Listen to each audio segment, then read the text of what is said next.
Hello to everybody. This is Alvin Squalajalupi, aka Vibin Sonic, with a how not to play Marvel Rivals, how not to play as a support / Cloak and Dagger main, or someone is playing Cloak and Dagger in general.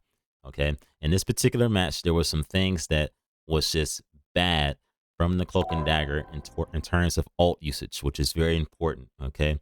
And it's going to end up costing us the game. Our first foul is going to be at this particular fight here. There's been a significant amount of time at this point. Not too many ults have gone off. And by the way, this is a Grandmaster / Celestial lobby. So at this point, game sense should have kicked in here. That there should be either a Thing ult, possibly a Magneto ult, but definitely a Star-Lord ult is on the way.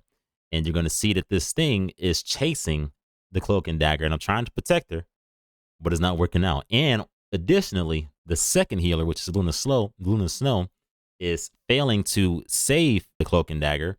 And normally you would think that the Cloak and Dagger would just panic ult here, which would have been fine because timing wise, Star-Lord's ult is probably on the way anyway. We get no panic ult, and Luna fails to actually hit the target of her teammate if she was even aiming in that direction. And that is probably why you see a lot of Lord Cloak and Daggers and Rockets over any other healer in most cases. Because guess what? There's not much aim required, okay? Now, with that being said, Cloak and Dagger dies. Everything is null and void. And right after she dies, guess what ult we hear? Star-Lord. That is correct. We get a legendary immediately after the Cloak and Dagger dies, as predicted. We get to a point later into the match. Now we're on the second round. Cloak and Dagger is the first support to get their ult. We hear legendary in the background immediately. Okay.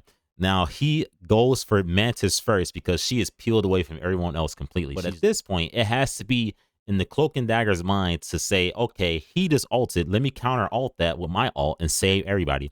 Instead, she just watch everyone dies. Okay. You got Luna Snow laid out, and you have God of Thunder, Thor, laid out. Everyone is laid out, just being sprayed down, paused by Star-Lord.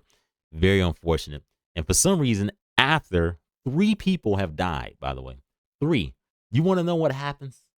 Yeah, you guessed it. My Cloak and Dagger ults after 3 people have already died. What's the point now, huh? I don't know. But guess what? It happens. And then we get to another vital point here in which Cloak and Dagger has her ult. Mantis just used hers, right? This is our final push that we can do, right? Literally the final push. The other team is about to win. Once we get off site, if anyone C9s, we lose. Does not ult. Does not ult at all. Instead, runs to the site, tries to cloak.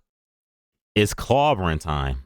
We're getting ulted by one person, then a second person, and that's basically the game. And so, again, you don't want to do stuff like that. Poor ult usage can really change the flow and the outcome of a match.